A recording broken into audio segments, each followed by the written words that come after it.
नमस्कार। मैं केंद्रीय विद्यालय पिकेट की स्नातक हिंदी शिक्षिका बी अन्नपूर्णा आपके सामने मानसिक तनाव से संबंधित बदलती तस्वीर कहानी प्रस्तुत करने जा रही हूँ। कहानी कुछ इस प्रकार है।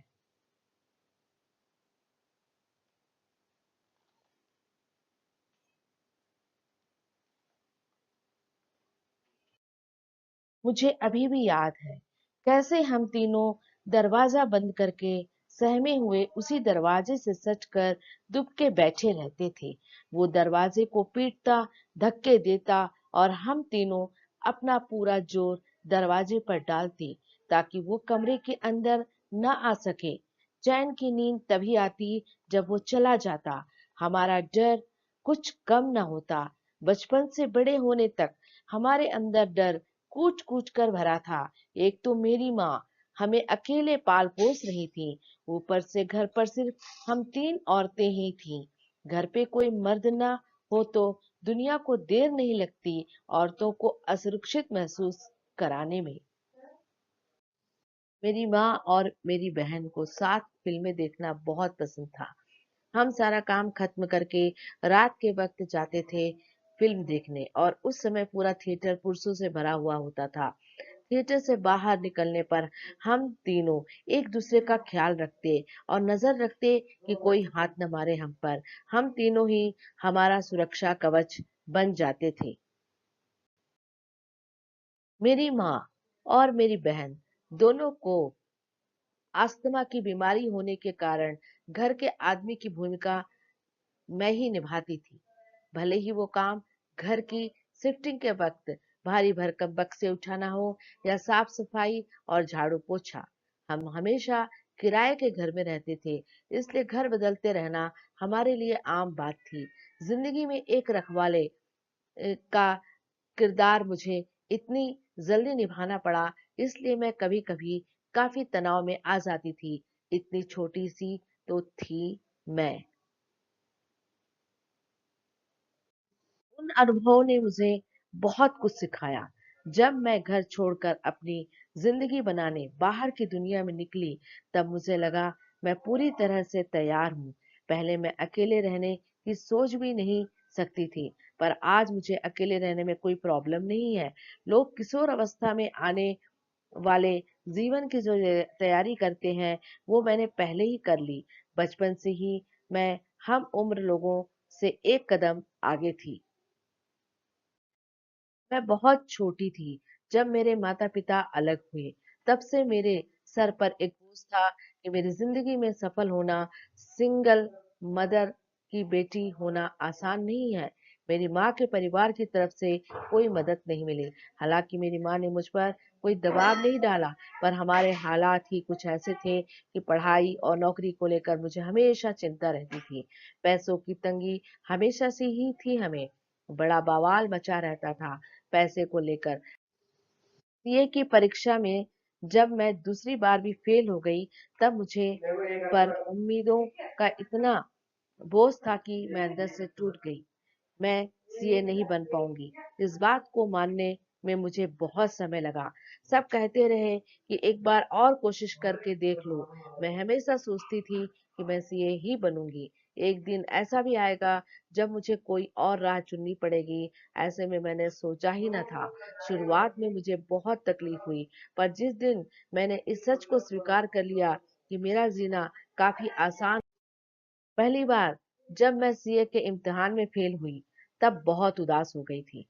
डिप्रेशन में चली गई थी। इतना सब होने पर भी मैं किसी की मदद नहीं लेना चाहती थी। मैंने सोचा कोई बात नहीं, अभी थोड़ा ब्रेक ले लेती हूँ, फिर दोबारा परीक्षा दूंगी और पास हो जाऊंगी। दूसरी बार भी जब मैं फेल हुई, तब मानो मुझ पर बिजली सी गिर गई। मैं पूरी तरह टूट और बिखर गई। तब एहसास हुआ शायद अब मुझे मदद की जरूरत है।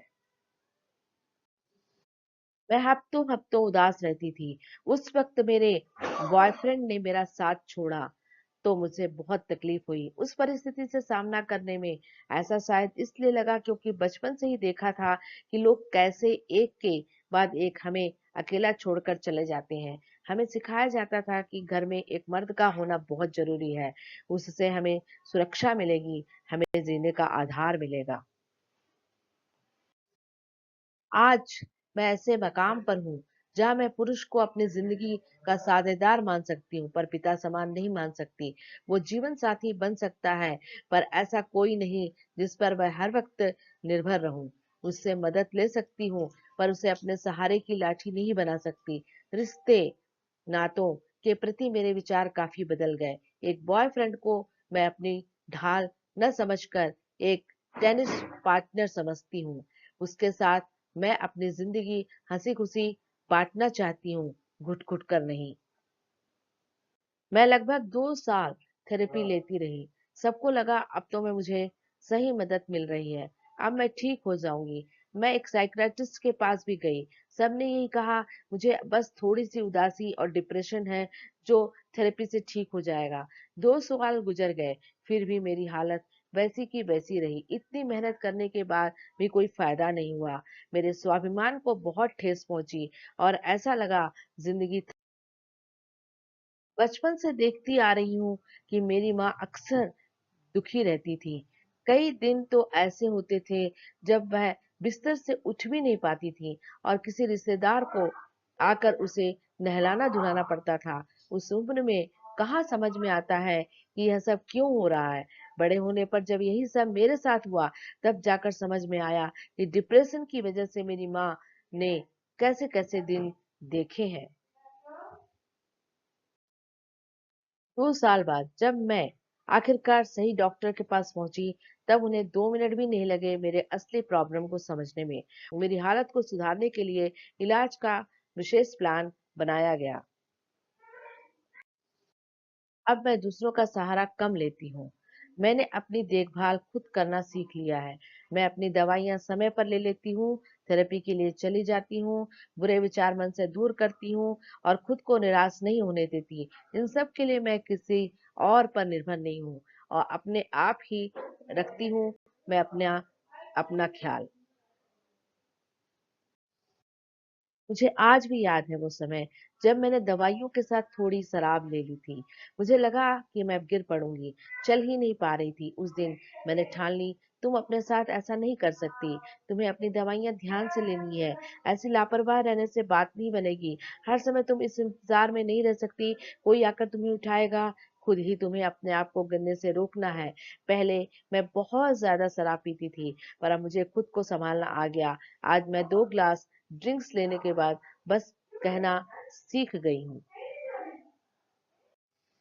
आज मैं सर उठाकर कह सकती हूँ कि मैं जो नौकरी कर रही हूँ वह आमतौर किसी ऐसे व्यक्ति को ही दी जाती है जो सीए हो। मैंने भले ही सीए की परीक्षा पास नहीं की पर इस नौकरी के इंटरव्यू को मैं अपनी मेहनत के काबिलियत से बखूबी पास किया है। देखा जाए तो मैं अपनी डिग्री से 4 कदम आगे ही निकली। मैं अपनी जिंदगी के रास्ते में आने वाले हर मोड़ को अपने बल पर कुशलता से पार कर सकती हूँ। मैं ना को हाँ में बदल सकती हूँ। आप देख सकते हैं कि मैं अपनी जिंदगी खुशी से जी रही हूँ। धन्यवाद।